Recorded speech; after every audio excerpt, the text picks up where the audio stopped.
Yeah. Once upon a time there was a man, Will O'Neill. He was a very intelligent boy. When in extreme circumstances Will O'Neill got in difficulty, he swam in the sea off the coast of Scotland. The next day the Coast Guard saved the man and he would go to a hospital in Edinburgh. It would be unknown whether he would recover from his injuries. Will O'Neill was really unconscious. Would Will O'Neill recover from his injuries? He was in real trouble. It would be a miracle if he was to recover from these injuries. The next day, Will O'Neill's family arrived at the hospital to see how their son was going on. Will O'Neill, who was aged 17. It would really be unclear yet if Will O'Neill will wake up. These injuries were really serious. It would be a miracle if he was to wake up from these injuries. The next day, Will O'Neill's parents, Helen O'Neill and Damien O'Neill, went back to their home where they and their son lived in the city centre of Edinburgh. The next day, the family found out news, and the news was that Will O'Neill had survived and Will O'Neill would reunite with his family. The next day, the boy went out for a walk when it all went wrong for not the right reasons. Will O'Neill went the wrong direction. He didn't know where he was, but luckily enough, he managed to find the right way and he headed in the right direction. He went to the supermarket to buy some shopping for him and his family. He returned home and they watched TV. What happened next would be extraordinary. There was a knock on the door. Damien O'Neill answered the door. 7 dangerous individuals entered the home. Jamal Rahman, Faisal Al-Rashid, Sergei Balakomi, Luke O'Keefe, Marvin Anderson, Stefano Wright and Scott O'Thomas. They broke in the house and they were looking for gold. They wanted gold, but Damien O'Neill scared them off.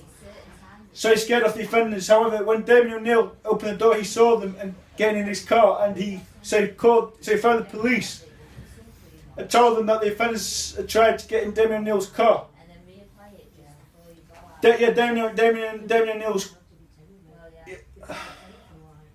Damien O'Neill's car, however, the offenders would drive, but they wouldn't get as far.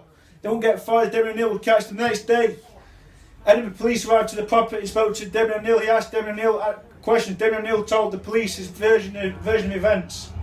Later that afternoon, the police were on the lookout. They spotted the offenders in Shauna Wilkinson, Jethro Sullivan, and Lee Marshall wrestled the 7 offenders to the ground. But there was a dramatic twist. The offenders responded rapidly.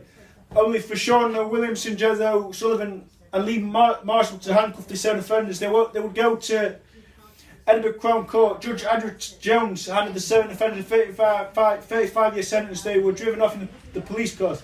However, what these 7 offenders were doing was remarkable. The 7 offenders jumped out of the police car. When it went at speed, they boarded a plane to Lisbon, but they would not be denied entry.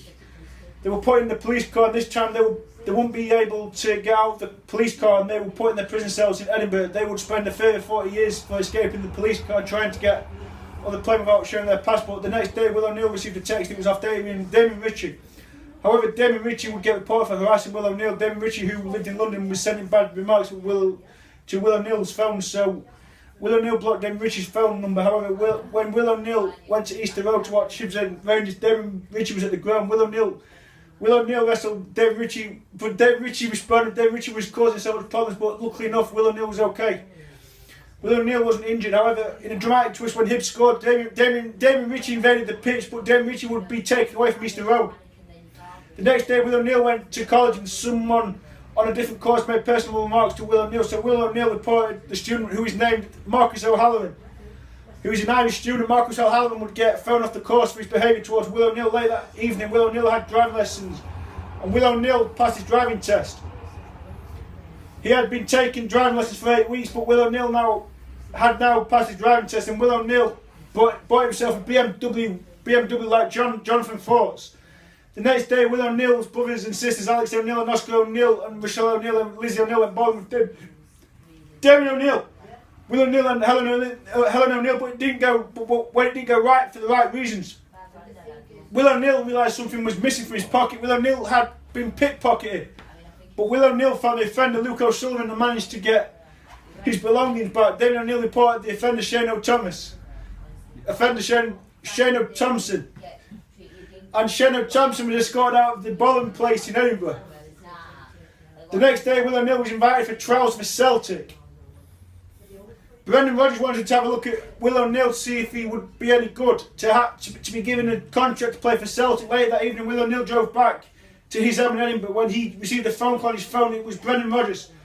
He offered Will O'Neill a professional contract at Celtic. The next day, Will O'Neill went to play some golf with Damien O'Neill, but went to play some golf with Damien O'Neill, went in quite brilliant circumstances. Will O'Neill got a hole in one. Damien O'Neill couldn't believe what he was witnessing. Later that evening, they settled down for the night when Helen O'Neill fainted. Will O'Neill found the ambulance.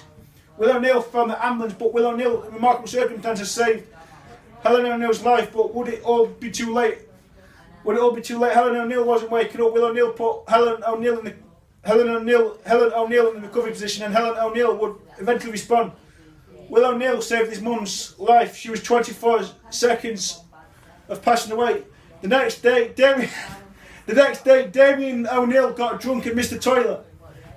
The end of Sam Jenkinson. Yeah.